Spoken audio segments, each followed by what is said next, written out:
Selamat malam, salam sejahtera. Ini isu terkini yang baru diperoleh daripada satu rujukan yang kita terima yang mengatakan bahawa anak Perdana Menteri jadi mangsa buli. Di mana? Di jalan raya. Wow, ini memang satu berita yang amat mengejutkan kita. Bagaimana anak Perdana Menteri kita jadi mangsa buli pula di jalan raya. Itu yang kita akan ulas dan kita akan beritakan kepada anda.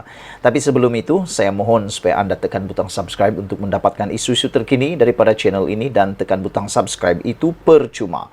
Baiklah saudara-saudara sekalian, seperti yang saya janjikan setiap kali saya ke udara, saya hanya akan memaparkan perkara-perkara yang mustahak, perkara-perkara yang menarik, yang panas kepada anda berkaitan isu semasa dalam negara kita, juga di seluruh negara. Hari ini isu yang paling panas mengaitkan anak Perdana Menteri kita, yaitu anak Datuk Seri Anwar Ibrahim yang telah menjadi mangsa buli di jalan raya. Saudara-saudara sekalian, anda mungkin pernah melalui saat-saat getir di mana anda juga mungkin dibuli di jalan raya. Perbuatan buli di jalan raya adalah satu perbuatan yang kita boleh kecam sehabis-habisnya. Siapa yang berani kecam anak Perdana Menteri? Kita tak tahu adakah beliau tidak diketahui sebagai anak Perdana Menteri, ataupun memang sengaja sasarannya anak Perdana Menteri, ataupun memang orang yang membuli itu adalah orang yang sudah biasa, takbiatnya adalah membuli orang di jalan raya.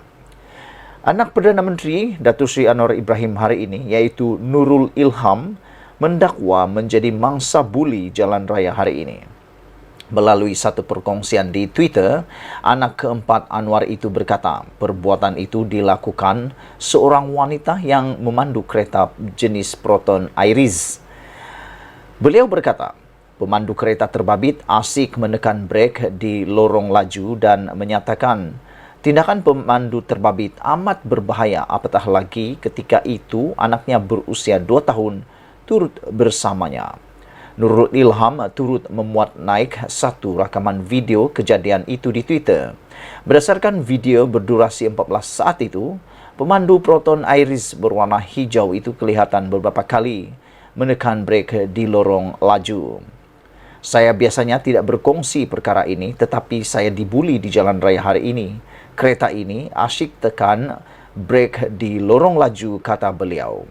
Sangat bahaya, dan saya mempunyai anak berusia 2 tahun bersama saya. Berada di sana selama seminit sebelum pemandu wanita itu menukar ke lorong lain, katanya lagi. Nurul Ilham berkata beliau melihat kenderaan wanita itu berhampiran sebuah plaza tol, namun tidak dinyatakan lokasinya secara tepat. Beliau berkata ketika di lokasi kejadian, wanita itu membunyikan horn ke arahnya untuk menuju ke lorong touch and go. Saya sudah memberi isyarat untuk pergi ke kiri, tetapi saya tidak nampak seberang isyarat dia mahu pergi ke kanan atau ke arah lorong smart tag. Mungkin dia marah mengenai perkara itu, katanya.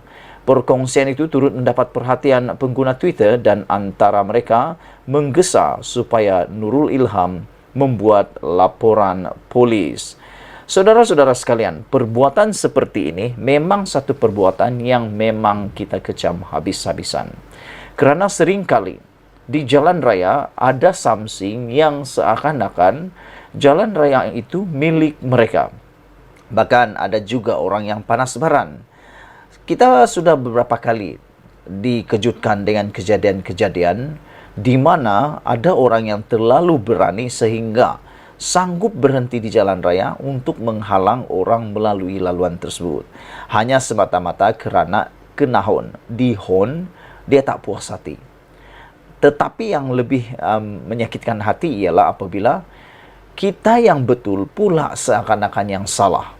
Hari ini yang terjadi ialah terhadap anak Perdana Menteri. Bayangkan, itu anak Perdana Menteri pun kena buli di jalan raya. Apakah pula kalau orang-orang biasa?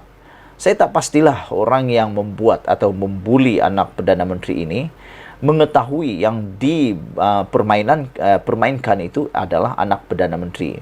Saya rasa kalau dia tahu itu adalah anak Perdana Menteri, antara dua saja yang akan berlaku. Pertama, dia tak akan berani buat.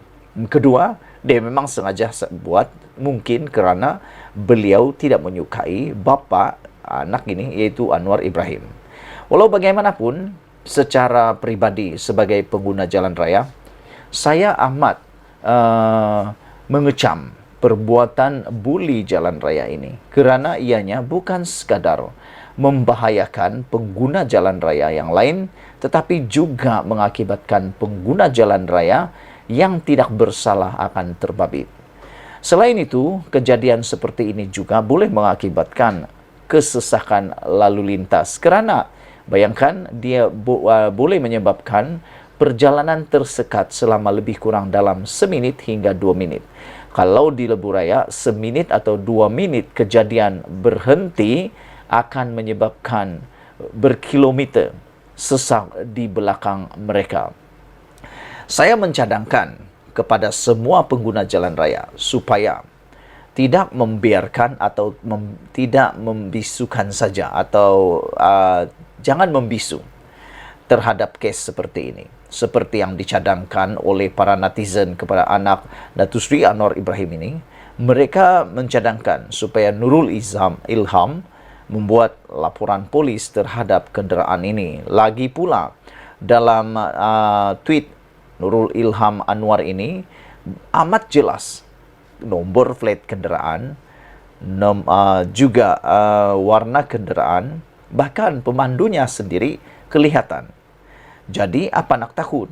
Bukti sudah ada dan kita harap semoga pihak berkuasa dapat mengambil tindakan yang sewajarnya. Dan diharap juga kepada semua pemandu yang ada di Malaysia, berhati-hatilah ketika memandu. Ketika anda membelok, pasang signal. Jangan suka-suka membelok.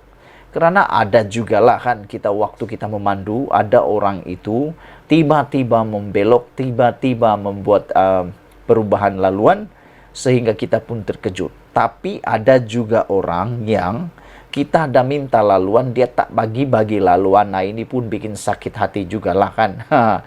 Kita harus sama-sama mempunyai toleransi, adab kesopanan semasa di jalan raya. Satu perkara lagi yang harus kita ingat ialah jangan bersikap panas baran ketika memandu di jalan raya. Sikap panas baran boleh mengakibatkan, bukan sahaja akan menyebabkan satu perkara yang kecil menjadi lebih besar, tetapi keputusan-keputusan yang buruk boleh terjadi. Anda mungkin masih ingat apabila berlaku kejadian kecil kemalangan jalan raya di lebuh raya, sehingga mengakibatkan ada pula yang meninggal dunia apabila sengaja dilanggar apabila semasa mereka bergaduh.